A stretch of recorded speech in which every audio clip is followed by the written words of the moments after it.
Pendant mon rééquilibrage alimentaire et ma perte de poids, j'ai utilisé pas mal de sources de protéines différentes afin de diversifier mes apports et de permettre à mon corps d'être, on va dire, surpris par les sources pour pouvoir justement mieux les digérer et éviter de stagner un peu. Parce qu'en fait, plus vous avez des sources de protéines monotones, plus votre corps, au bout d'un moment, voilà quoi, il n'aime pas trop ça. Avant tout, n'hésitez pas à liker, à commenter et à mettre surtout en favori la vidéo pour la retrouver très rapidement afin d'avoir les informations sous la main. Ah, et avant que je commence, dites-moi en commentaire si vous souhaitez avoir une vidéo sur comment on calcule le nombre de grammes de protéines qu'on doit consommer par jour. Comme ça, je vous ferai une vidéo la prochaine fois. Alors, les différentes sources de protéines que j'ai pu consommer. Bon, les basiques, les protéines animales. Bon, les premières, c'est les classiques, hein, on les connaît toutes. La viande rouge, mais personnellement, c'est le truc que j'ai le moins consommé de toutes les sources de protéines. Mais j'étais pas trop fan.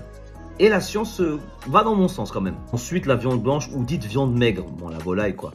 Bon, ça c'était la base de beaucoup de mes apports. Le poulet, l'escalope de dinde. Ensuite, les aliments issus des animaux comme l'œuf. Alors pour moi, l'œuf c'est le top du top. Hein. Pour moi, c'est la source première apport en protéines.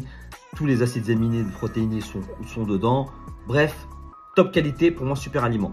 Ensuite, vous avez tout ce qui est produits laitiers. Donc forcément, les laits, le yaourt. Les skyrs, les fromages blancs, les petits suisses, mais aussi les fromages à pâte dure. Et oui, il y a des sources de protéines super importantes dans ces fromages-là. Pour en citer quelques-uns, parmesan, fromage râpé, emmental, bref. Ensuite, j'oublie pas les marins, bien sûr, les poissons et les fruits de mer. En tête, on a le saumon. Bon, attention à consommer avec modération. Mais on a aussi les anchois, le thon, et les crevettes ainsi que les langoustines. Bref, de quoi diversifier un petit peu. Ah, et les poissons blancs, bien sûr, on ne les oublie pas. Alors après, on a la partie végétale, légumineuse. Là, la liste, elle va être... j'en ai consommé et j'en consomme toujours d'ailleurs. On a les haricots, les lentilles, les pois chiches, les champignons, les épinards, les choux de Bruxelles, même si j'aime pas. Le brocoli, ouais, il y a de la prod dans les brocolis.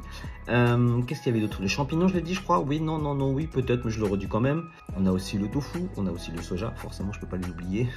Et un truc super surprenant aussi, la farine d'avoine et la farine d'épeautre. Ouais, il y a de la bonne prod dedans. Et on finit par les graines avec des sources de lipides ou lesquelles on oublie souvent qu'il y a de la protéine. Par exemple, les graines de courge, par exemple, le beurre de cacahuète, le beurre d'amande, les noix de cajou, les pistaches, avec modération bien sûr pour les deux derniers.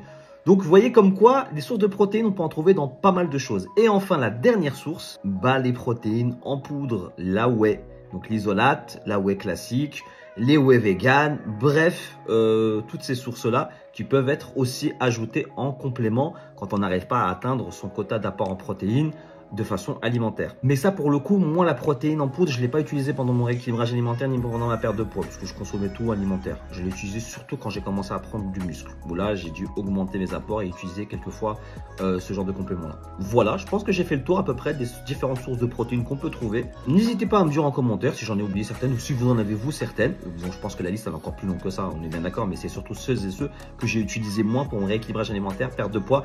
Et j'ai rajouté un petit peu le petit bonus lorsque je prenais du muscle et même actuellement. Voilà, en tout cas, j'espère que cette vidéo vous aura intéressé. N'hésitez pas en commentaire encore une fois à me partager vos avis, vos points de vue et si vous étiez au courant de certaines choses.